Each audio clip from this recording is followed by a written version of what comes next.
Hello प्यारे बच्चों, मैं ध्रुव कुमार राय, आपका फिजिक्स टीचर, एक बार फिर से एफिनिटी एजुकेशन की तरफ से बहुत बहुत स्वागत करता हूं आप सभी का। उम्मीद करता हूं आप लोग बहुत अच्छे होंगे और अच्छे से पढ़ाई भी चल रही होगी। और एक चीज और उम्मीद करता हूं आपसे कि आप मेरे लेक्चर्स को कॉन्टिन्यूसली देख रहे होंगे। पीछे वाला लेक्चर मैंने आपको डिलीवर कर दिया था पिछले क्लास में, जिसका आप लोगों ने नोट्स भी बना लिया होगा, क्वेश्चन सॉल्व कर लिए होंगे और वेक्टर हम लोग बहुत प्रॉपर तरीके से कंप्लीट कर चुके हैं बच्चे। और मैंने जैसा कि पिछले क्लास में आपसे प्रॉमिस किया था, today I am going to start projectile motion. तो इस चैप्टर का motion in 2D, motion in a plane chapter on going है हमारा। बिल्कुल स्टार्टिंग से हम लोगों ने फिजिक्स को शुरू किया है, तो उम्मीद करते हैं कि आप लोग बहुत अच्छे से समझेंगे, नोट्स बनाएंगे, डीपीपी सॉल्व करेंगे, जो डेली प्रैक्टिस पेपर मिल रहा है आपको, वर्कशीट जो मिल रही है उसके क्वेश्चन सॉल्व करेंगे, क्विज जो हमारे अपलोड किए जा रहे हैं एप्लीकेशन पर, उन क्विजेस को भी आप करेंगे। और करने के बाद ये देखेंगे कि अभी तक आपने क्या क्या सीख लिया है। तो इसी उम्मीद के साथ कि सब कुछ बहुत सही चल रहा है और एक अच्छी ऊर्जा के साथ हमें एक अच्छा टारगेट अचीव करना है, मैं आज का लेक्चर बहुत ज्यादा टाइम नहीं लेके स्टार्ट करता हूं, जिसका नाम है प्रोजेक्टाइल मोशन। ठीक है बच्चों, और प्रोजेक्टाइल मोशन जैसा आप सभी को पता है, ये मोशन इन 2D का हिस्सा है।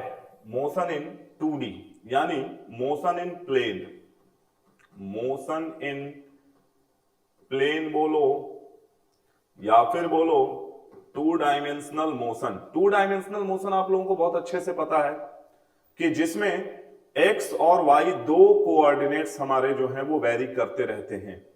उन्हीं की स्टडी हम पूरे टाइम पर करते हैं कि जो बॉडी मोशन में है उसका एक्स और वाई कैसे वेरी कर रहा है। तो आइए हम देखते हैं कि प्रोजेक्टाइल मोशन कहां होता है। और प्यारे बच्चों, आजकल फीफा विश्व कप शुरू हो चुका है फुटबॉल का, और वहां पर आप लोग बहुत सारे प्रोजेक्टाइल मोशन देखते हैं। क्रिकेट खेलते हैं उसमें भी प्रोजेक्टाइल मोशन होता है, जब आप थ्रो करते हैं, जब आप पानी, आप अपने हाथ में अगर पाइप पकड़ लेते हैं और पानी का पाथ देखेंगे या पानी कैसे निकल के और कैसे जमीन तक पहुंचता है। मान लीजिए ये पाइप है आपका, यहां पर आपने पाइप पकड़ा हुआ है और यहां से पानी जब निकलेगा तो क्या पाथ होगा उसका, वो भी प्रोजेक्टाइल मोशन का ही हिस्सा है। बहुत सारे लोगों ने छत पर खड़े होकर कुछ ऑब्जेक्ट फेंका है। जो भी मोशन अंडर ग्रेविटी है, मोशन अंडर ग्रेविटी याद रखिएगा, except vertical motion, vertical motion नहीं, वर्टिकली अगर किसी बॉडी को फेंका जाए तो ये इस मोशन की बात नहीं कर रहा हूं, ये प्रोजेक्टाइल मोशन नहीं है मेरे दोस्त। प्रोजेक्टाइल मोशन अगर आपने हॉरिजॉन्टल से किसी एंगल पर या हॉरिजॉन्टली किसी हाइट पर खड़े होकर किसी बॉडी को फेंक दिया, तो ये जो आपका मोशन है, इस मोशन को हम लोग बोलते हैं प्रोजेक्टाइल मोशन। तो आज आपको मैं सिखाऊंगा प्रोजेक्टाइल मोशन के बारे में। देखते हैं, आपको एक फिगर दिखाई दे रहा है। इस फिगर में ये एक छोटा सा विजुअलाइजेशन के लिए हमने यूज किया है, एक तोप है जो गोले को लॉन्च कर रही है। यहां से देखिए, जब ये गोला लॉन्च हुआ तो उसने क्या पाथ फॉलो किया और ये कैसे प्रोजेक्टाइल मोशन का एग्जांपल है। एक एक चीज को मैं बहुत डिटेल में बताऊंगा और ना केवल मेंस लेवल बल्कि बहुत प्रॉपर तरीके से आपको आईआईटी, जेई मेंस, जितने नीट, हर तरह के क्वेश्चन सॉल्व होंगे मेरे भाई, हर तरह के क्वेश्चन सॉल्व होंगे, इस बात का याद रखना है ना। मैंने क्या कहा था कि किसी एंगल पर, तो ध्यान से देखो, यहां से जब ये गोला निकला, ठीक है, तो तुम देखो तो सही, ये हॉरिजॉन्टल से कुछ एंगल बना रहा है कि नहीं बना रहा है। अब ये गोला यहां से तो निकला होगा, पहली पोजीशन ये रही होगी, दूसरी पोजीशन, तीसरी पोजीशन, चौथी, पांचवी, छठवीं, सातवीं, आठवीं। एक्चुअल में ऐसे बहुत सारे पोजीशन दिखाए जा सकते हैं, ये लिमिटेड नहीं है। बहुत सारे पोजीशन पर इस बॉल को या इस गोले को, मेटेलिक बॉल को बोल सकते हैं, दिखाया जा सकता है। और ये जिस पाथ को फॉलो कर, यहां कुछ टर्म्स आप समझेंगे।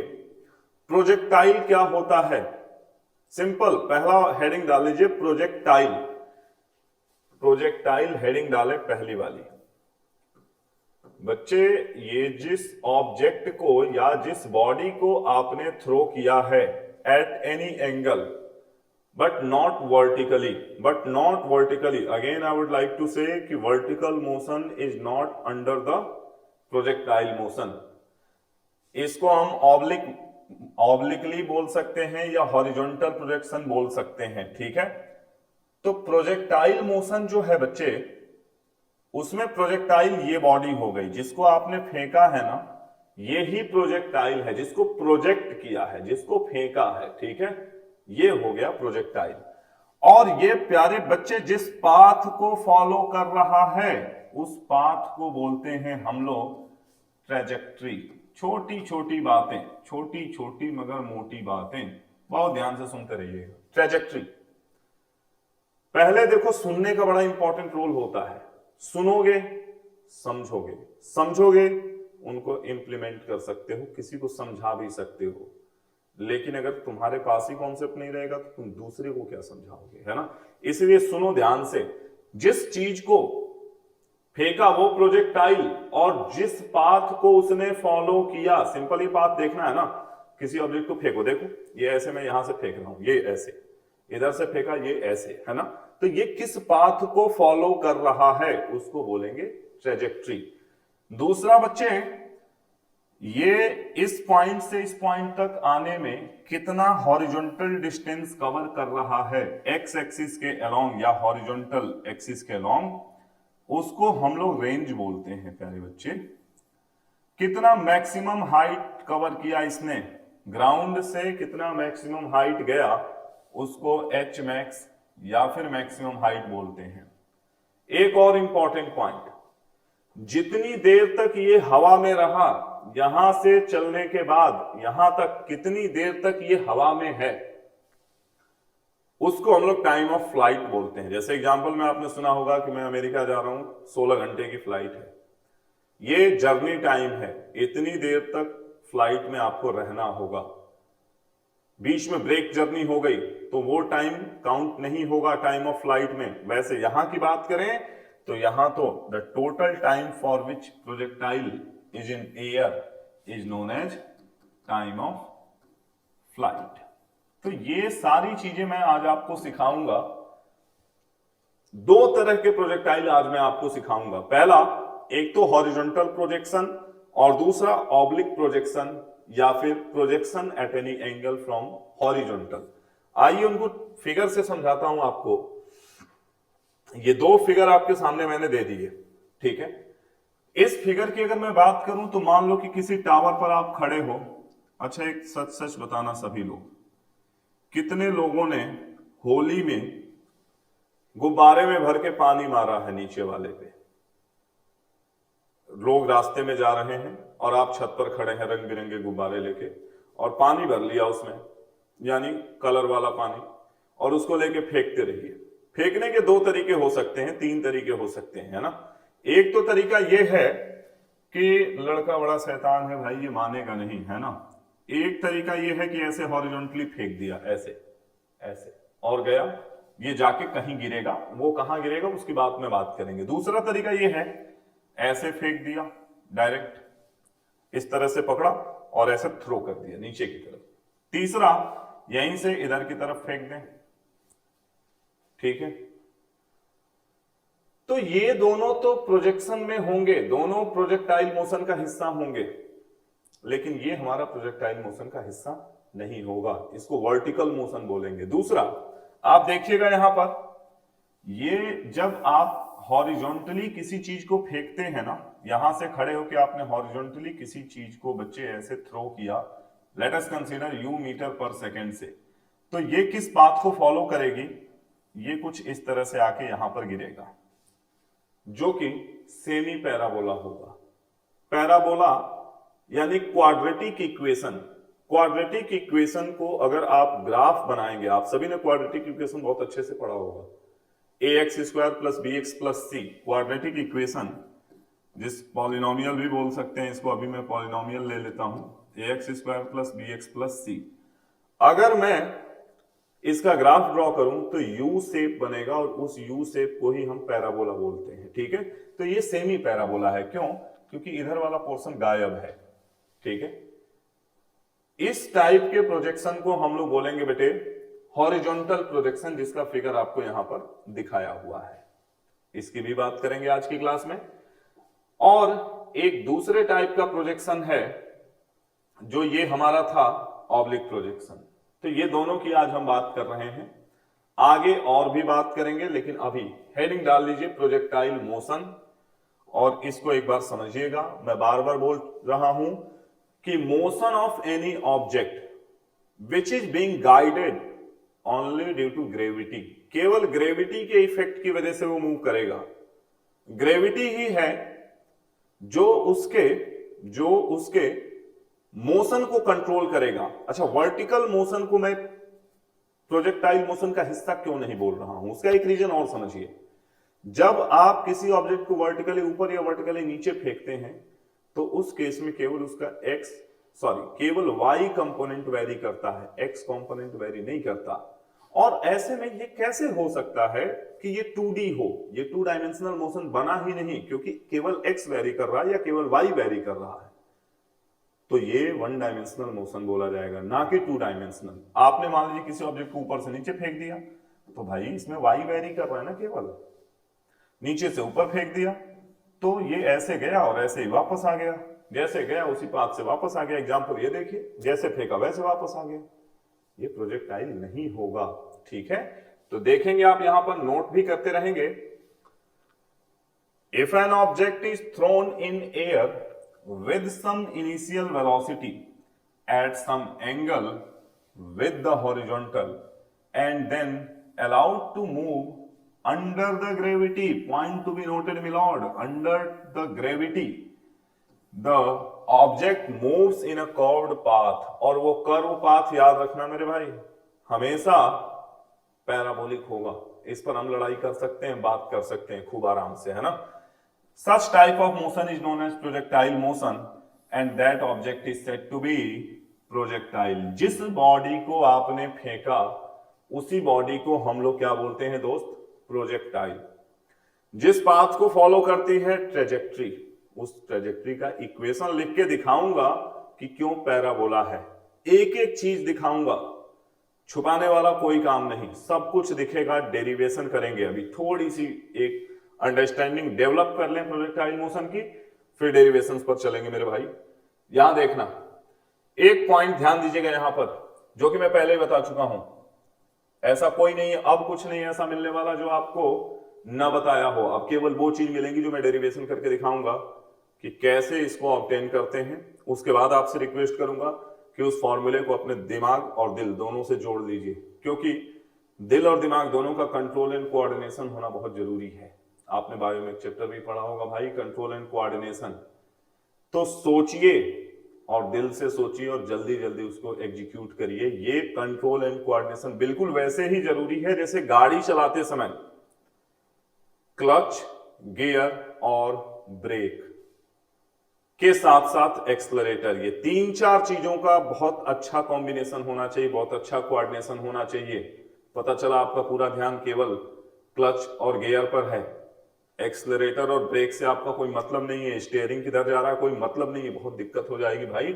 इसलिए मैं कह रहा हूं पहले थ्योरी को सुन लो, फिर क्वेश्चन भी करेंगे और भर भर के करेंगे, है ना। यहां देखना, the path of projectile which is called trajectory is always parabola, जिसका मैंने प्रॉमिस कर दिया है आपसे कि प्रूफ करके दिखाऊंगा। ठीक है भाई लोग, तो इसको नोट कर लें। आप सभी लोग नोट कर चुके होंगे, तो फिर हम एजम्पशंस की बात कर लेंगे कि इसमें क्या क्या एजम्पशंस हैं। 2-3 छोटे छोटे एजम्पशन, बहुत छोटे छोटे एजम्पशंस की बात करेंगे। ये हमेशा this point has to be in your mind while solving the questions कि ये एजम्पशंस लिए गए हैं। जैसे पहला एजम्पशन आपने पढ़ा होगा या पढ़ेंगे कि स्मॉल जी की वैल्यू जो है ना, 9th क्लास में भी आपने पढ़ा होगा कि ये 2-3 फैक्टर पे डिपेंड करता है। एक तो हाइट के साथ, एक डेप्थ के साथ, एक शेप ऑफ अर्थ के साथ और एक rotation of earth.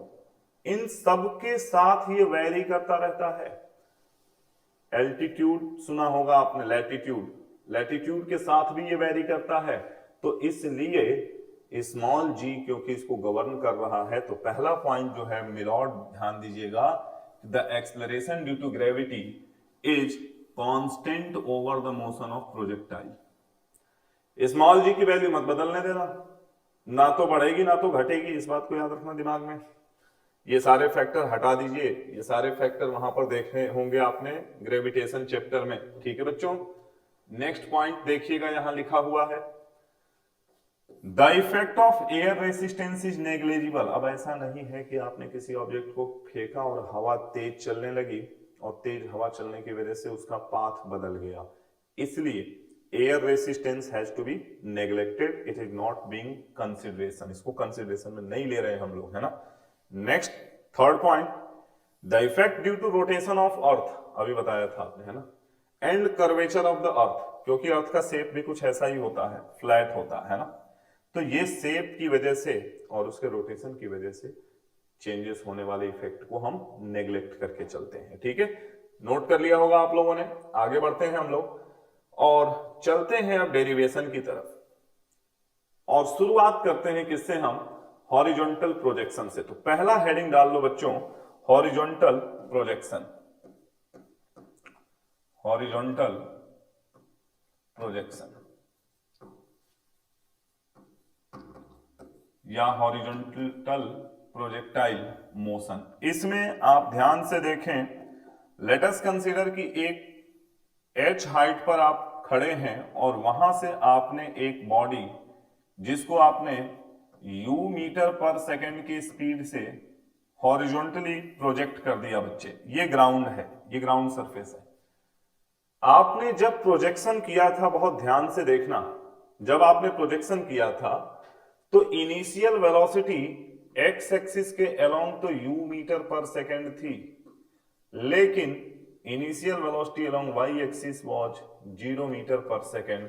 It means body was not given vertical velocity, आपने हॉरिजॉन्टली ऐसे फेंक दिया, ऐसे बिल्कुल, ठीक है।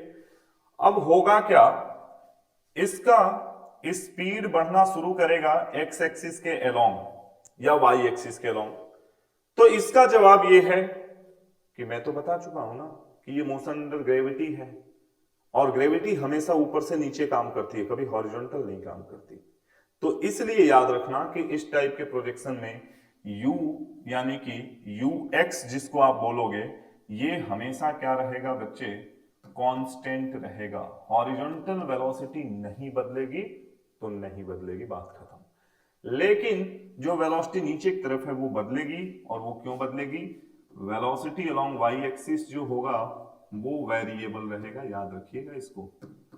क्यों, क्योंकि ऊपर से नीचे आते समय एक्सेलरेशन जो होगा वो प्लस g होगा, तो वेलोसिटी को इंक्रीज करने का मौका मिलेगा, और जो जीरो थी वो अब जीरो नहीं रहेगी। With the passage of time, जैसे जैसे टाइम बढ़ता रहेगा मेरे भाई, वो बढ़ता ही रहेगा। तो ऐसे में देखते हैं, पहले तो मैं एक पाथ ऐसे बना देता हूं, और अभी इसको प्रूफ भी कर दूंगा कि ये कैसा है, ये एक पैराबोलिक पाथ है। तो देखेंगे आप पाथ ऑफ ट्रेजेक्टरी कैसे प्रूफ करूंगा। मैं बीच में एक पॉइंट ले लेता हूं P, मान लो यहां से चलना शुरू किया था, इस पॉइंट पर जो कोऑर्डिनेट थे वो 0,h था, बोलो हाँ या ना। और जब पॉइंट मान लो कि यहां से चल के P पॉइंट पर t सेकेंड में आया, कितने सेकेंड में आया, t सेकेंड में। तो जब ये t सेकेंड में पहुंचा तो अब इसका पॉइंट मान लीजिए कि पॉइंट कोऑर्डिनेट हो गया x, y। इसका सिंपल सा मतलब क्या निकला कि x एक्सिस के अलोंग तो इसने कितना डिस्टेंस कवर किया, x, और y एक्सिस के अलोंग यहां से यहां तक y, ठीक है।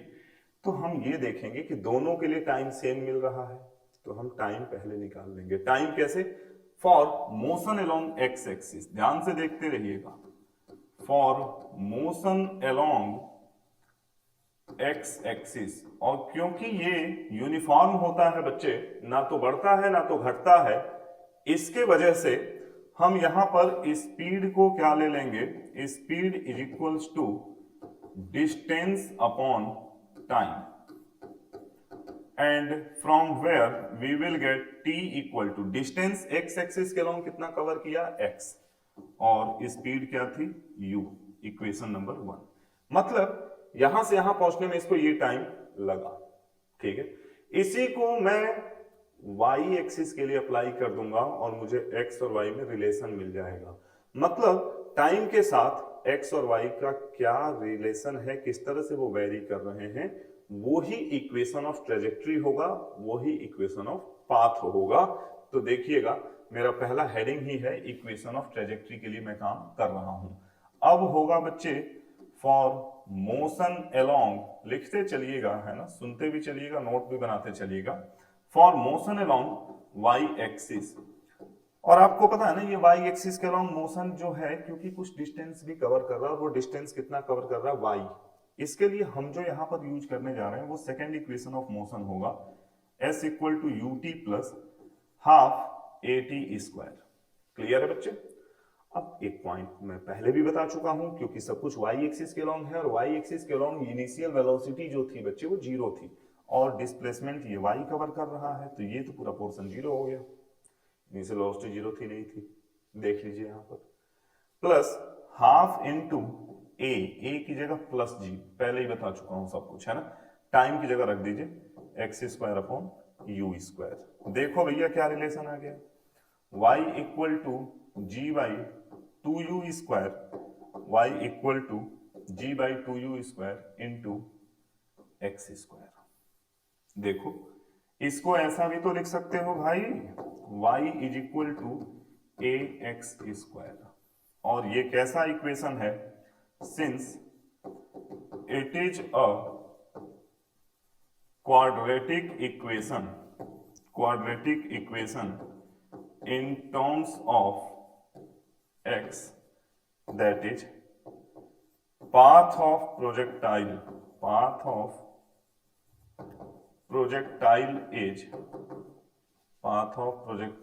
is पैराबोलिक, ये लिखते चलिएगा है ना।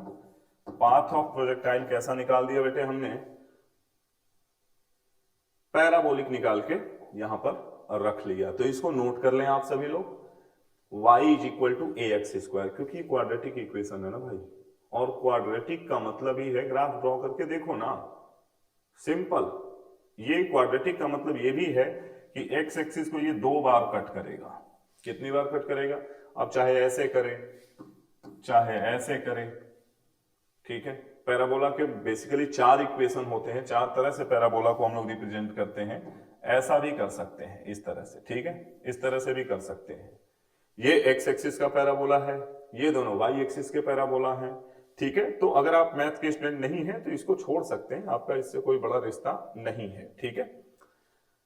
मैंने यहां पर इक्वेशन ऑफ ट्रेजेक्ट्री प्रूफ करा दिया। क्या करा दिया बेटे, इक्वेशन ऑफ ट्रेजेक्ट्री।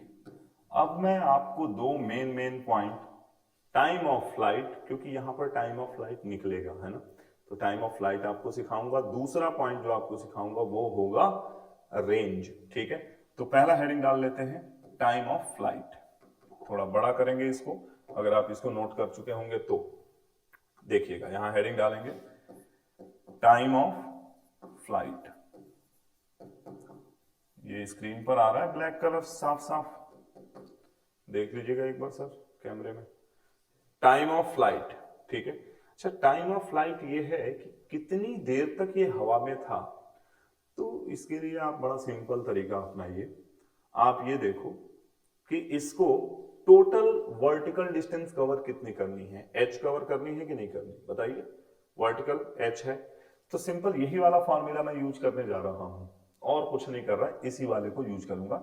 s की जगह h रखूंगा, u की जगह 0 रखूंगा, आपको बता चुका हूं पहले ही, और यहां रखूंगा half into ji t square. Time of flight को मैं हमेशा कैपिटल टी से रिप्रेजेंट करूंगा, इसलिए स्मॉल टी की जगह कैपिटल टी। बहुत इजी वे में आ गया, t equal to 2h by G whole under root, and this is what time of flight, the time for which ball which was thrown or the body which was projected is in air. Note कर लीजिए इसको। एक point और हमारा क्या बचता है बच्चे, वो है range. Let's put a heading range. Range क्या होता है, कैपिटल आर से रिप्रेजेंट करते हैं, मैं बता चुका हूं। रेंज का मतलब है हॉरिजॉन्टल डिस्टेंस कितना कवर किया बॉडी ने, इसको ही तो रेंज बोलते हैं, और तो कोई कुछ है नहीं रेंज। तो एक बात बताओ बच्चे, एक्स एक्सिस के अलॉन्ग इसकी स्पीड कितनी थी, यू मीटर पर सेकेंड थी। एक्स एक्सिस के अलॉन्ग स्पीड थी यू मीटर पर सेकेंड, वो ना तो बढ़ रही थी ना तो घट रही थी, ये मैंने शुरू में ही बता दिया है, कांस्टेंट यहां स्क्रीन पर आपको दिख रहा होगा। ऐसे में उसको टाइम कितना मिला एक्स एक्सिस के अलॉन्ग ट्रेवल करने के लिए, उतना ही टाइम मिला जितना उसको ऊपर से नीचे आने के लिए मिला। टाइम में कोई डिफरेंस नहीं है, ठीक है ना। तो range speed equal to distance upon time. Speed है u, डिस्टेंस है कैपिटल R, टाइम है t, so r will be u t, यानी कि u रूट ओवर 2h/g, ये हो गया आपका रेंज। ठीक है बच्चों, इसको ऐसे छोटा कर देता हूं ताकि आपको पूरा स्क्रीन पर दिखाई दे। ये इस टाइप के प्रोजेक्शन, यानी जिसको हम हॉरिजॉन्टल प्रोजेक्शन कह रहे हैं, इसकी पूरी कुंडली आपके सामने है। और जब कभी भी इस पर रिलेटेड क्वेश्चन आए, आपको पढ़ के ये लग जाए कि हॉरिजॉन्टल का है, तो मेरे प्यारे बच्चों मैक्सिमम टाइम इन दो का ही इस्तेमाल होता है। ठीक है, तो ये दोनों मुझे लगता है कि आप लोग बहुत अच्छे से इस्तेमाल भी कर पाएंगे और जरूरी आंसर भी दे पाएंगे। ठीक है ना, नोट कर लें इसको, तो मैं आगे की तरफ बढ़ता हूं। अब मैं लूंगा ऑब्लिक प्रोजेक्शन। जैसे ही आप ये कंप्लीट कर लेंगे, ऑब्लिक प्रोजेक्शन लूंगा और क्वेश्चंस भी कराऊंगा आपको। लेकिन ऑब्लिक प्रोजेक्शन पर मैं अगले 15 मिनट बहुत फोकस्ड तरीके से आपके साथ बात करने जा रहा हूं। ठीक है, तो शुरू करें हम लोग।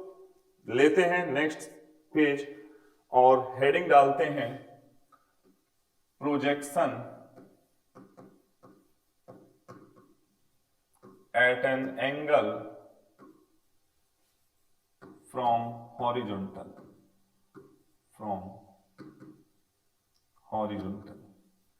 इस बार हमने हॉरिजॉन्टल प्रोजेक्शन नहीं किया मेरे भाई, बल्कि कैसा किया, ये है अपना एक्स एक्सिस। ठीक है, ये है एक्स एक्सिस, इधर हम लोगों ने दिखा दिया वाई एक्सिस। ठीक है, यहां पर खड़े होके हमने किसी ऑब्जेक्ट को u मीटर पर सेकेंड किसी स्पीड से, u मीटर पर सेकेंड की स्पीड से हॉरिजॉन्टल से थीटा एंगल बनाते हुए प्रोजेक्ट कर दिया, जैसा आपको फोटो में दिख रहा है, मस्त एकदम। अब आप ये समझो कि ये किस बात को फॉलो करेगा, तो इसके लिए मैं बता चुका हूं यार, एक पाइप ले लो पानी वाला, उसको ऐसे पकड़ के खड़े हो जाओ, या तो थोड़ा सा दबा के खड़े हो जाओ, तुम देखोगे वो कुछ इस तरह से जाके गिर रहा है। ठीक है, तो या किसी ऑब्जेक्ट को फेंक के भी देख सकते हो, बॉल है आपके पास, बॉल फेंक के देखो, इसको ऐसे फेंकोगे ऐसे जाएगा, इस तरह से मैं ड्रॉ कर रहा हूं। ठीक है, ये कुछ इस तरह से यहां आके गिरेगा। इसमें हम ये बोल सकते हैं कि ये वाला जो पॉइंट है, ये जो पॉइंट है, ये मैक्सिमम हाइट वाला पॉइंट है, इसलिए इसको एच मैक्स, और यहां से यहां तक ये जो डिस्टेंस है ये आर है, रेंज। ठीक है, अच्छा एक पॉइंट थोड़ा सा वेट करिए, मैं पीछे एक पॉइंट और समझा दूं आपको। एक पॉइंट देख लीजिए, वेलोसिटी, वहां पर हम चलेंगे, एक पॉइंट देख लें यहां पर, वेलोसिटी एट एनी इंस्टेंट, है ना, वेलोसिटी एट एनी इंस्टेंट। जैसे मान लीजिए कि हम P पर ही अगर आपसे पूछ लें कि P पर जब हमारा बॉडी आया था, जिसको हमने प्रोजेक्ट किया था, तो उसकी वेलोसिटी कितनी थी। तो एक्चुअल में बच्चों ये जो P है ना, जिसको मैं थोड़ा बड़ा करके दिखाऊं आपको, इस पॉइंट पर दो वेलोसिटीज हैं। पहली एक तो ये है u मीटर पर सेकेंड, जो कि एक्स एक्सिस के अलॉन्ग है, वो तो ना तो बढ़ रही है ना तो घट रही है। दूसरी क्या है, डाउनवर्ड है। कैसी है, डाउनवर्ड, और वो क्या है, जो डाउनवर्ड है वो है वी वाई, और ये हो गया हमारा वी एक्स।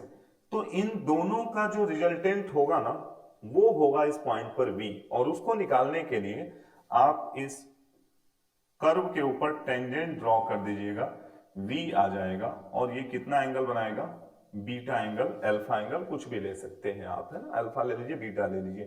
तो देखिए हम इस v को कैसे निकालेंगे और अल्फा को कैसे निकालेंगे, ध्यान दीजिएगा। आफ्टर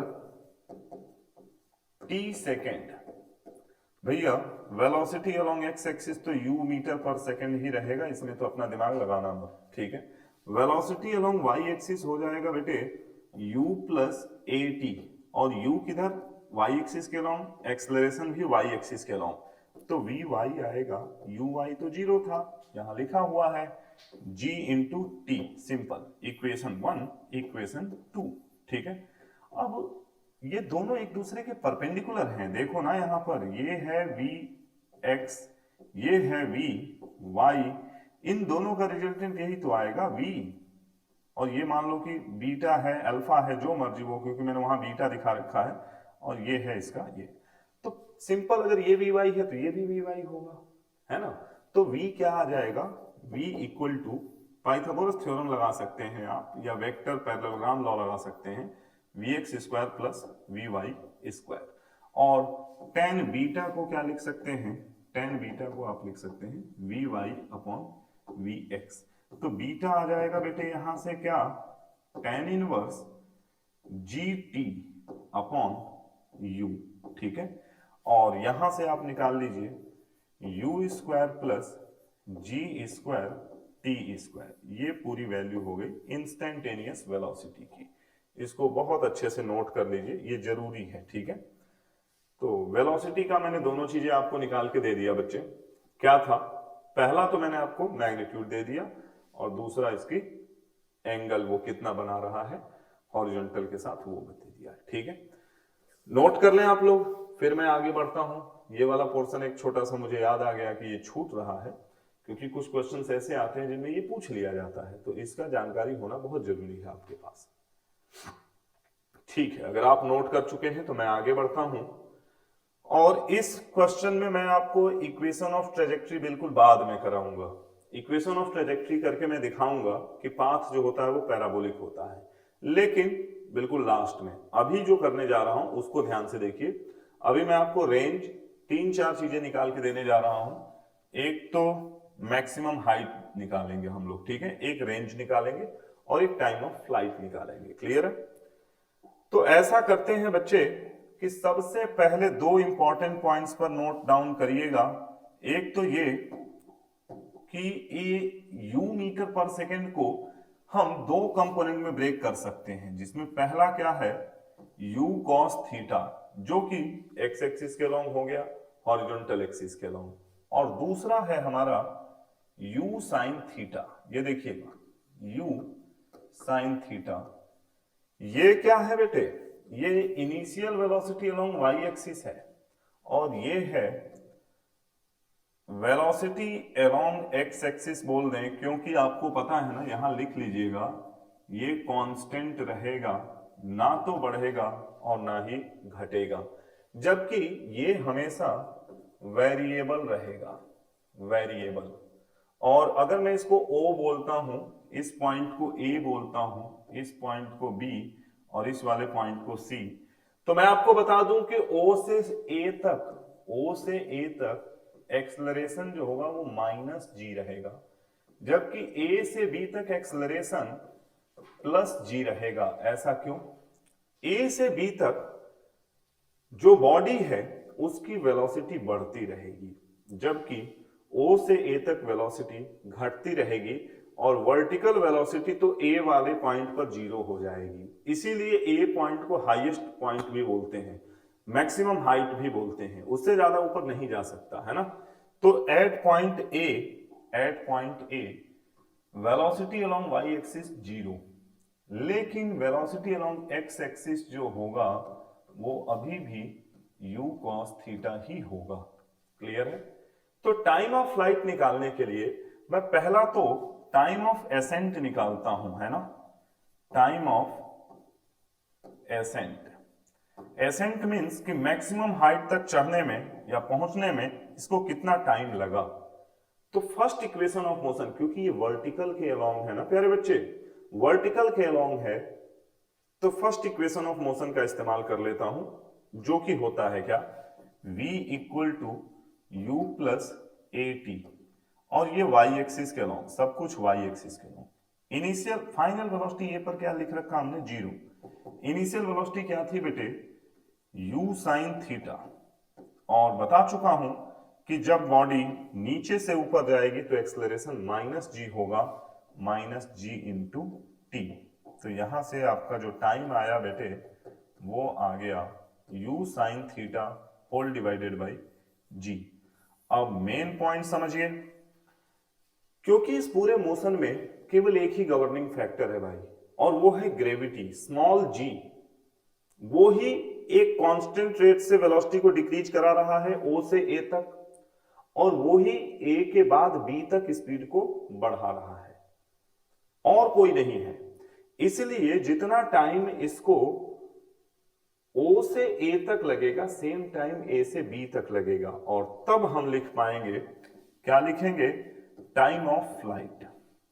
टाइम ऑफ फ्लाइट लिख लेंगे आप लोग भी, जिसको कैपिटल टी बोलेंगे बच्चे, और जो कैपिटल टी होगा वो होगा twice of time of ascent, यानी 2u sine theta whole divided by g, and that's it. ये आ गया आपका टाइम पीरियड, इक्वेशन नंबर 1। अब इक्वेशन नंबर 1 अगर आ गया है तो मैं एक काम और कर लेता हूं, मैक्सिमम हाइट ऑब्टेन कर लेता हूं, मैक्सिमम हाइट का इक्वेशन निकाल लेता हूं। देखिएगा आप लोग यहां पर मैक्सिमम हाइट कैसे निकलेगी, देखें सभी लोग। फॉर मैक्सिमम हाइट, इसके लिए मैं दो इक्वेशंस यूज कर सकता हूं बेटे, एक तो सेकेंड इक्वेशन ऑफ मोशन और एक थर्ड इक्वेशन ऑफ मोशन। दोनों से वैल्यू सेम आएगी।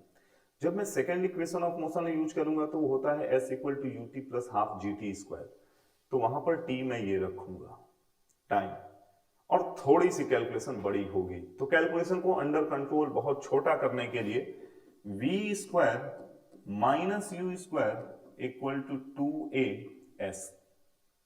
अब फाइनल वेलोसिटी y एक्सिस के अलोंग, ठीक है, डिस्प्लेसमेंट भी y एक्सिस के अलोंग, सब कुछ y एक्सिस के अलोंग। तो फाइनल वेलोसिटी देखो ना मेरे भाई, फाइनल वेलोसिटी जीरो है, जीरो का square minus u square sine square theta equal to 2 into minus g into h max, है ना। और यहां से बच्चे एच मैक्स कितना आ जाएगा, ये माइनस माइनस दोनों तरफ से कैंसिल हो जाएगा, simple u square sine square theta whole divided by 2g। आप सोच रहे होंगे सर इतना फोकस इस डेरिवेशनों पर क्यों कर रहे हैं। मैं पहले भी बता चुका हूं बच्चे कि डेरिवेशंस का होना बहुत जरूरी है। कौन सी चीज कैसे आई वो आपके दिमाग में एकदम बिल्कुल सेटल डाउन होना चाहिए, उसके लिए कहीं टेंशन में नहीं, मतलब ऐसा ना हो कि आप क्वेश्चन कर रहे हो और आप सोच में पड़ जाओ कि यार ये कैसे आया। इसके लिए ये बहुत ध्यान से समझते रहिए, कहीं अपनी रुचि को, अपने इंटरेस्ट को कम मत करिएगा। कोई भी काम होता है मेरे भाई ना, it always takes a long time, और उस बड़े टाइम इंटरवल में छोटे छोटे टाइम बहुत इंपॉर्टेंट होते हैं कि आप कितने ध्यान से सुन रहे थे, कितने ध्यान से क्लास अटेंड कर रहे थे, कितने अच्छे बुरे दौर में भी, कठिन क्वेश्चन में भी आप कितने संयम के साथ उसको अप्रोच कर रहे थे। इसलिए कहूंगा कि ये बहुत ध्यान से समझते चलिए। ये है आपका पॉइंट नंबर 2। अब एक लास्ट पॉइंट आपको दिखा दूं, रेंज, है ना। रेंज निकालने के लिए हम लोग क्या करेंगे वो देख लीजिए, पहले भी कर चुके हैं रेंज। तो रेंज यानी स्पीड इनटू टाइम, स्पीड किसके अलोंग, एक्स एक्सिस के अलोंग, ठीक है। और टाइम की बात आई तो टाइम तो आपको पता ही है, टाइम आप पूरा लेंगे, टाइम ऑफ फ्लाइट, ठीक है। u cos theta into 2u sine theta whole divided by g। अच्छा, ये मैथ जो है ना ये आपका पीछा नहीं छोड़ेगा। अगर आप बायो के स्टूडेंट हैं तो भी आपको इतनी मैथ तो समझनी पड़ेगी फिजिक्स के लिए, ठीक है। देखिएगा u इंटू यू तो u स्क्वायर हो जाएगा, लेकिन ये जो 2 sine theta into cos theta है ना, इसको अगले स्टेप में मैं साइन 2 थीटा रख दूंगा। ये साइन 2 थीटा यानी डबल एंगल फॉर्मूला है ट्रिग्नोमेट्री का, एक छोटा सा फॉर्मूला, वही ट्रिग्नोमेट्री जिससे डर के बहुत सारे लोगों ने तो मैथ छोड़ दिया था 11th क्लास में। लेकिन ये आपका पीछा नहीं छोड़ेगी मेरे भाई, इसलिए कह रहा हूं कि sine 2 theta 2 sine theta into cos theta होता है, इसको समझ लीजिए। और मैथ वालों के लिए तो बड़ा आसान चीज होता है, फेवरेट होता है, वो तो साइन एक्स प्लस वाई करके निकाल भी लेते हैं इसको, है ना। और बाकी लोगों को कोई जरूरत नहीं है बहुत ज्यादा। तो ये जो कहानी तैयार हुई, जो पिक्चर दिख रही है मेरे भाइयों, इसमें 3 इक्वेशंस आपके बहुत काम की हैं। Range, time of flight, maximum height. Different type के क्वेश्चंस में इनका इस्तेमाल होगा। आज के भी कुछ क्वेश्चन करके आपको दिखाऊंगा। अब बात आती है, आपने देखा है एक आजकल जो कॉम्पिटिशंस होते हैं ओलंपिक में, इसमें जेवलिन थ्रो है ना, और डिस्कस थ्रो, भाला फेंक प्रतियोगिता जिसको आप कहते हैं, है ना, गोला फेंक, भाला फेंक, इन सब में इसका बड़ा इंपॉर्टेंट रोल है। और आपने देखा होगा विनर वही होता है जो दूर तक फेंकता है, ठीक है। और आजकल तो जेवलिन थ्रो में वैसे ही भारत के लिए बड़ा स्वर्णिम टाइम चल रहा है भाई। हमारे अपने एक इंडियन ने इसमें गोल्ड मेडल भी जीता, है ना। तो आप देख रहे हैं, प्रयास करने वाला हर समय जीतता है। और याद रखना, तब तक कोई बधाई नहीं देगा, तब तक कोई साथ नहीं खड़ा होगा, जब तक तुम विनर नहीं बनोगे, विजेता नहीं बनोगे। तुम्हारी जीत में तुम्हारे साथ लाखों लोग खड़े होंगे, हजारों की भीड़ दिखेगी मेरे भाई। और जब तुम अकेले रहोगे ना, संघर्ष कर रहे होगे एक कमरे में बैठ के, तुम्हें कोई नजर नहीं आएगा। तुम्हें सब यही नजर आएंगे कि कुछ ना कुछ कमी निकालने वाले, और वो कमी निकालने वाले बहुत इंपॉर्टेंट होते हैं, याद रखना। क्योंकि गिरोगे नहीं तो उठने की हिम्मत नहीं आएगी, आलसी हो जाओगे बिल्कुल। मेहनत करते रहो, आगे बढ़ते हैं हम लोग। मैंने क्या कहा कि जीतेगा वही जो दूर तक, यानी रेंज मैक्सिमम होगी, जिसकी रेंज मैक्सिमम होगी। तो आइए कंडीशन फॉर मैक्सिमम रेंज देखते हैं हम लोग। यहां लिखते हैं हम लोग कंडीशन फॉर मैक्सिमम रेंज, सभी लोग हेडिंग डालेंगे मैक्सिमम रेंज। यहां देखना मेरे भाई, मुझे रेंज मैक्सिमम करना है और मुझे क्या दिख रहा है कि आर जो है वो U square sine 2 theta by G है। मैं 2 चीजें बता दूं यहां पर, ना तो u बढ़ा सकते हैं आप और ना g चेंज कर सकते हैं। u मतलब for a given speed what should be or what must be the angle so that you can throw a body up to maximum distance। क्या एंगल क्या होगा, एंगल वेरी करिए। आप लोगों ने गेम खेला होगा यार, एंग्री बर्ड देखा होगा, बहुतों ने तो खेला भी होगा। उस एंग्री बर्ड में देखते थे जब चिड़िया को आप खींच लेते थे ना, तो उस पर एक प्रोजेक्शन बन के चला आता था, वो बिल्कुल कुछ ऐसा ही होता था, है ना। और आपको डिसाइड करना होता था कि मैं किस एंगल पर छोड़ूं कि जाके वो हिट कर जाए उस ब्लॉक को जिसको आप गिराना चाहते हैं। फर्जी गेम, बेवजह का गेम, लेकिन क्योंकि पढ़ाई में इस्तेमाल आ गया तो चलिए उसका भी लाभ उठा लेते हैं। यहां पर बताऊं ये साइन 2 थीटा, अच्छा साइन का जरा फोटो देखना है ना, साइन का एक ग्राफ देखना। ये साइन 0 है, साइन की वैल्यू ऐसे वेरी करती है, ठीक है ना। ये है इसका ग्राफ, अगर इसकी तस्वीर किसी ने आज तक नहीं देखी है तो देख ले। ये फंक्शन है साइन फंक्शन, ठीक है। ये 1 होता है, ये -1 होता है। तो आप देखो 0 से 1, 1 से 0, फिर 0 से -1, -1 से 0, यही काम ये कर रहा है ना, यही काम कर रहा नहीं कर रहा। तो ऐसे में मैं तो ये देख पा रहा हूं मेरे भाई कि साइन की मैक्सिमम वैल्यू 1 है, साइन की मिनिमम वैल्यू 0, 0 के बाद 1/2, 1/√2, √3/2 और बढ़ के 1 तक हुई। तो यहां पर मैं यही काम करने जा रहा हूं कि ये साइन थीटा पर मेरी नजर बनी हुई है, ये दोनों तो मैंने फिक्स कर दिया है, मेरे पास ऑप्शन नहीं है चेंज करने का, इसी को चेंज कर रहा हूं। और इसके लिए मैं लिखता हूं साइन 2 थीटा मैक्सिमम क्या हो सकता है 1। और ये कब होगा, कब होगा, ये होगा भैया 90 डिग्री पर, साइन 90 डिग्री पर, तो 2 थीटा कंपेयर कर लो 90 डिग्री, बोले तो थीटा आ गया कितना, 45 डिग्री, 45 डिग्री। तो 45 डिग्री वो एंगल है बच्चे जिस पर अगर आप फेंकोगे किसी ऑब्जेक्ट को, थ्रो करोगे, तो उसका जो रेंज होगा वो मैक्सिमम होगा, और कितना होगा, u²/g होगा। इस पॉइंट को नोट कर लें बिल्कुल अच्छे से। और ये है उसका कंडीशन, क्लियर है, ये उसकी कंडीशन है, और ये है आपका वैल्यू, क्लियर है। आपको एक रिलेशन बताता हूं, रिलेशन बिटवीन, सब बड़े अच्छे इंपॉर्टेंट पॉइंट चल रहे हैं, है ना, ये वो पॉइंट है जिनके ऊपर डायरेक्ट क्वेश्चन आ सकते हैं या आ जाते हैं। तो अभी तो आपको एक पॉइंट बताया, कंडीशन फॉर मैक्सिमम रेंज, और मैक्सिमम रेंज कितना होता है वो बता दिया। अब बताने जा रहा हूं relation between r max and h max, maximum range और मैक्सिमम हाइट में क्या रिलेशन है। आपने देखा ना कि at theta equal to 45 degree जो रेंज है वो मैक्सिमम हो गई, और कितनी हो गई बेटे, u²/g, equation number 1।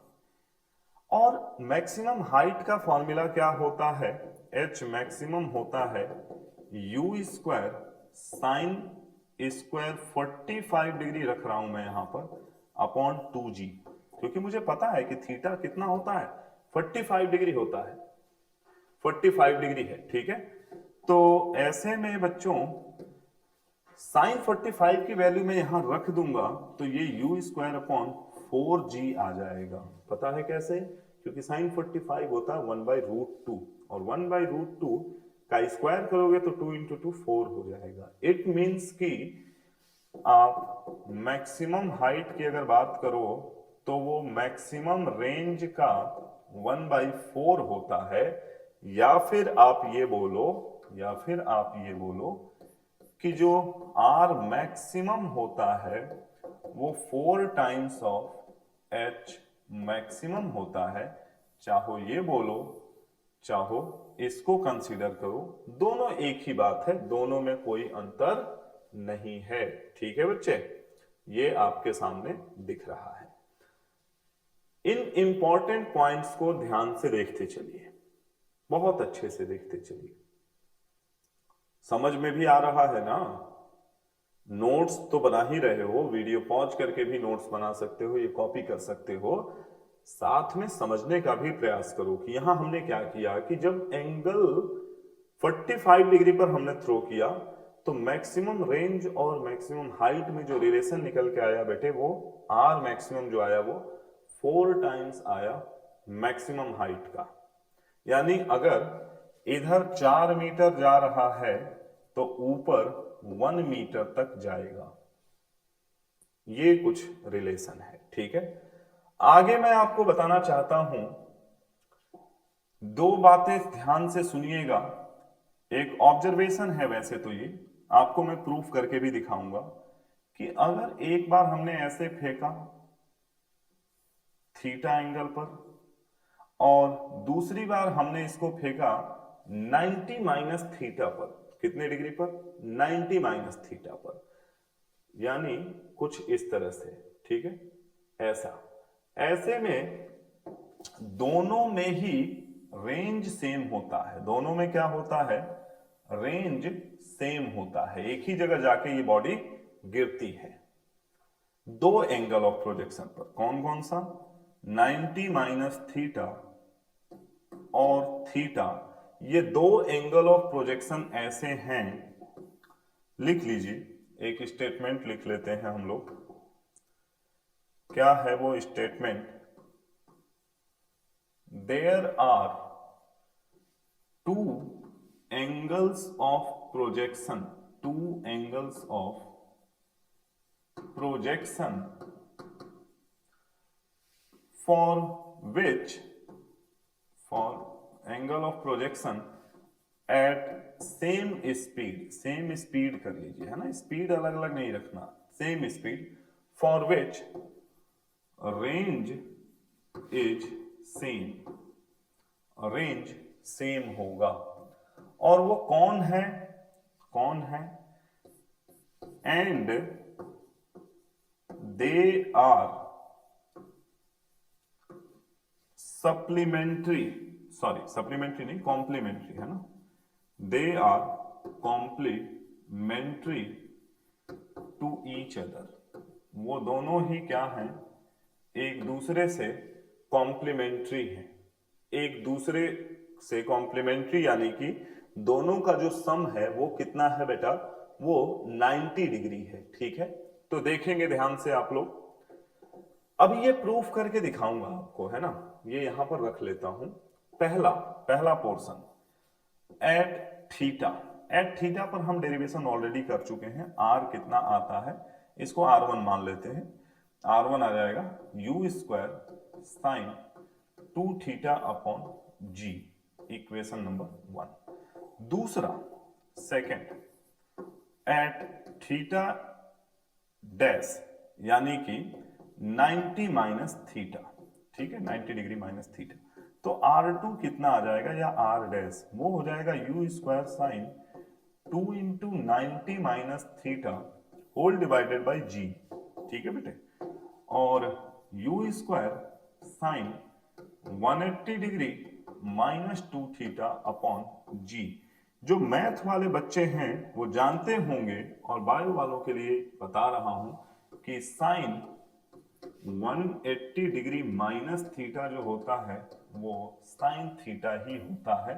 Second quadrant में एक तो साइन पॉजिटिव रहता है, साइन ही रहेगा, 180 माइनस थीटा की वजह से साइन थीटा ही लिखा जाएगा और पॉजिटिव लिखा जाएगा। ठीक है, तो यहां लिख लीजिए क्या बचता है, u square sine 2 theta whole divided by G, ये R2 आया। और ध्यान से देखेंगे, कंक्लूजन करेंगे तो R2 जो आया वो R1 के बराबर आया। ठीक है बेटे, ये देख लीजिए, ये पॉइंट याद रखिएगा आप हमेशा।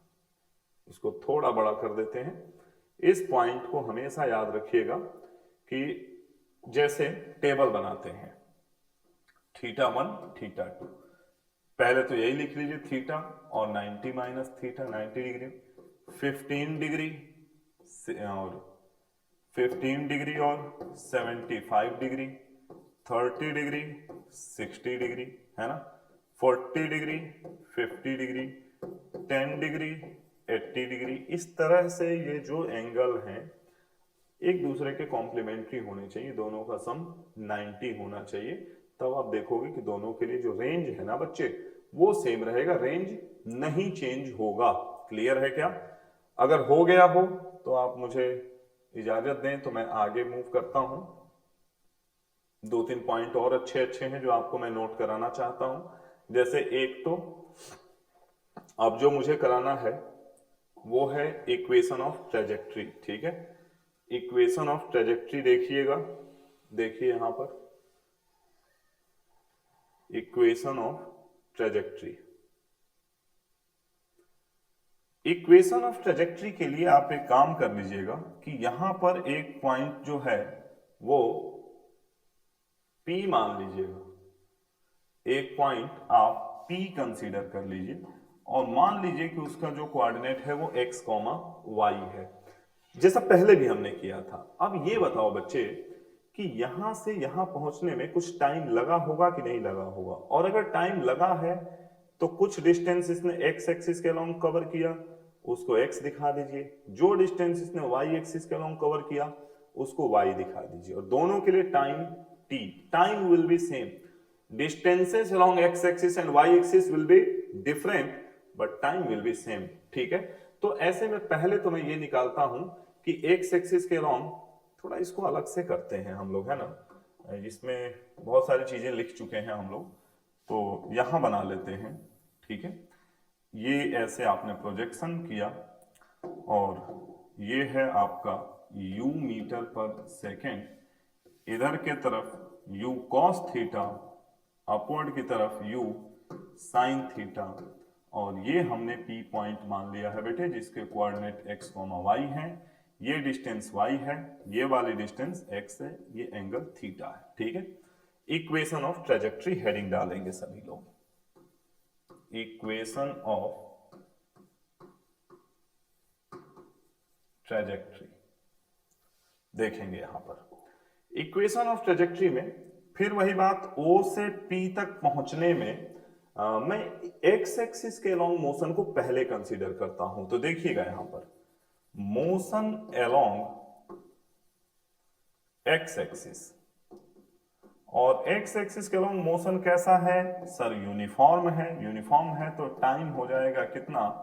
डिस्टेंस अपॉन स्पीड, और इसलिए O से P तक पहुंचने में जो टाइम t लगेगा वो आ जाएगा, डिस्टेंस बोले तो x upon u cos theta, which is going to be equation number 1। And now what to do? Motion along y axis की बात करेंगे हम लोग। अब मोशन अलोंग y एक्सिस में फॉर्मूला सेकेंड वाला इक्वेशन यूज कर रहे हैं हम लोग, s equal to u t minus half a t square. ठीक है, माइनस इसलिए क्योंकि ये ऊपर की तरफ जा रहा है। ठीक है, और a की जगह हम माइनस जी रख देंगे। ठीक है ना, या you t plus half a t square रखिए, बाद में माइनस रख लीजिएगा। y एक्सिस के लॉन्ग, तो y एक्सिस के लॉन्ग इसने डिस्टेंस तो y कवर कर लिया। इनिशियल वेलोसिटी थी कितनी? u साइन थीटा, और टाइम कितना है बेटे? x upon you cos theta minus half into ji t square, T बोले तो x square upon u square cos square theta. Clear है? You square cos square theta. अब ऐसे में u से u कट गया और y आ गया कितना? Tan theta into x minus g by two u square cos square theta into x square. इसी को आप चाहें तो ऐसे भी लिख सकते हैं, y equal to a x minus B x square. ये दोनों ही इक्वेशन ऑफ ट्रेजेक्ट्री हैं, जहां पर a जो है वो क्या है बेटे?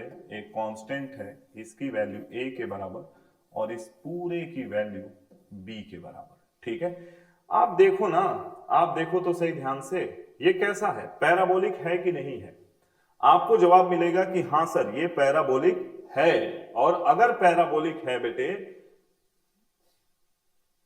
क्यों है पैराबोलिक? पैराबोलिक अगर है तो क्यों है? क्योंकि इक्वेशन जो है वो क्वाड्रेटिक है। कैसी है भैया? क्वाड्रेटिक इक्वेशन है। क्लियर है? तो जब भी क्वाड्रेटिक इक्वेशन होगी तो क्या होगा? A x minus B x square, यानी y और x के बीच एक स्क्वायर क्वाड्रेटिक फॉर्मूला बनेगा। y is a function of x in terms of power 2। ठीक है, तो ये आपका ट्रेजेक्ट्री का इक्वेशन बन गया। क्लियर है? नोट कर लें सभी लोग, फिर हम आगे बढ़ेंगे। इक्वेशन ऑफ ट्रेजेक्ट्री हो गई है। एक पॉइंट और हम करेंगे आज इस क्लास में, वो है इंस्टेंटेनियस वेलोसिटी। इंस्टेंटेनियस वेलोसिटी की बात हम लोग करने जा रहे हैं, जिसको आप देख सकते हैं। अगर हो गया हो तो मुझे बताइएगा। इंस्टेंटेनियस वेलोसिटी फिर हम लेने वाले हैं, देखिएगा कैसे कैसे प्रूफ करेंगे। मान लो यहां पर है, इस पॉइंट पर इंस्टेंटेनियस निकालना है, इसी पर निकाल लेते हैं। तो इधर ये तो हो गया वेलोसिटी अलोंग एक्स एक्सिस, और ये हो गया वेलोसिटी अलोंग वाई एक्सिस, और जो रिजल्टेंट होगा वो ये होगा। ठीक है, तो एंगल निकालने का भी तरीका आपको पता है, और आपको ये भी पता है कि कैसे निकालेंगे v। तो v के लिए हम पहले भी कर चुके हैं, v x का स्क्वायर प्लस v y का स्क्वायर। ठीक है, और इसको हम लोग बोलेंगे इंस्टेंटेनियस वेलोसिटी, या फिर वेलोसिटी एट एनी इंस्टेंट। देखो बेटे, vx तो जो होगा वो कांस्टेंट रहेगा, u cos थीटा, इसका कोई लेना देना है नहीं, ये ऐसे ही रहेगा। vy क्या होगा? vy अगर आप यहां से यहां तक देखें तो वो हो जाएगा कितना? u minus G T, u minus GT। और U कितना है बताओ? U है आपके पास U sine theta, Y axis के along U sine theta minus GT। इन दोनों को रख दीजिए, इन दोनों को यहां पर प्लेस कर दीजिए। V आ जाएगा कितना बच्चों? Under root U square cos square theta, ठीक है, plus U square sine square theta plus G square T square minus 2U G T sine theta. ये मैंने स्क्वायर कर दिया है ना, इसका स्क्वायर कर दिया तो A square plus B square minus 2AB। इससे फायदा क्या होगा कि यहां पर U स्क्वायर मिल जाएगा, इन दोनों में sign square theta plus cos square theta 1 होता है, ठीक है, और आ जाएगा U square plus G square T square minus 2UG sign theta into T। ये हो गया आपका वेलोसिटी एट एनी इंस्टेंट। इसको ब्लॉक में बंद करिए और फिर वही tan अल्फा या tan बीटा निकालना है तो velocity along y axis upon velocity along x axis, और यहां पर वो सब कुछ लिखा जा चुका है, ठीक है। इस चीज को आप नोट कर लीजिए। मैं उम्मीद करता हूं कि आपको ये चीजें समझ में आ रही होंगी। कहीं कोई दिक्कत है, कोई पॉइंट नहीं समझ में आया, या कहीं आपको लग रहा है कि कोई गलती से कोई पॉइंट मिस्टेक हो गया है, लिखते समय ऐसा भी होता है। देखिए ये कुछ स्क्रिप्टेड नहीं है, बस ये है कि एक सीक्वेंस में डिलीवर किया जा रहा है।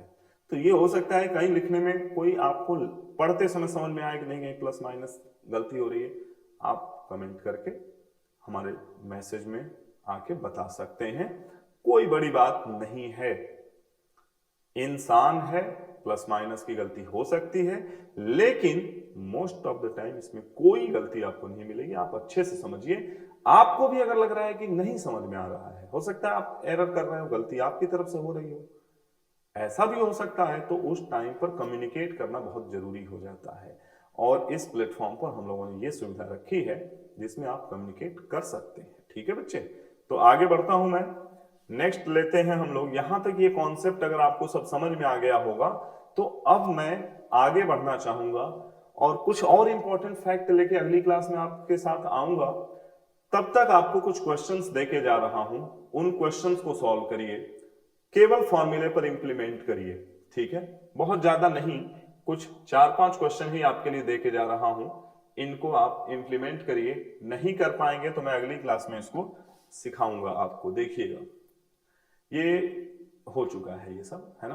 पहला क्वेश्चन इसको नोट कर लीजिए जल्दी से, स्क्रीन पर दिख रहा होगा, मैं केवल आगे करते जाता हूं, आप स्क्रीन को पॉज करके। ये दूसरा क्वेश्चन आपके लिए, घर के लिए, तीसरा क्वेश्चन, और ये रहा आपका फोर्थ वाला क्वेश्चन। ये 45 डिग्री है, यहां देखिएगा एंगल लिखा है 45 डिग्री, ठीक है। तो ये सारे क्वेश्चंस आप लोग करके और मिलिए मुझसे अगली क्लास में, ठीक है बेटा। ये सारे क्वेश्चंस करने के बाद हम लोग मिलते हैं नेक्स्ट क्लास में, जहां आपको बहुत सारे क्वेश्चन कराऊंगा और कुछ और कॉन्सेप्ट सिखाऊंगा, और लास्ट में आपको क्लास 1 दूंगा जिसमें हम एक इंक्लाइंड प्लेन पर प्रोजेक्शन करेंगे। तो ये भी मिलने वाला है आपको, बस इंतजार करिए। मिलते हैं नेक्स्ट क्लास में, तब तक के लिए बहुत बहुत धन्यवाद और अपना ध्यान रखिए। पढ़ाई चलती रहनी चाहिए।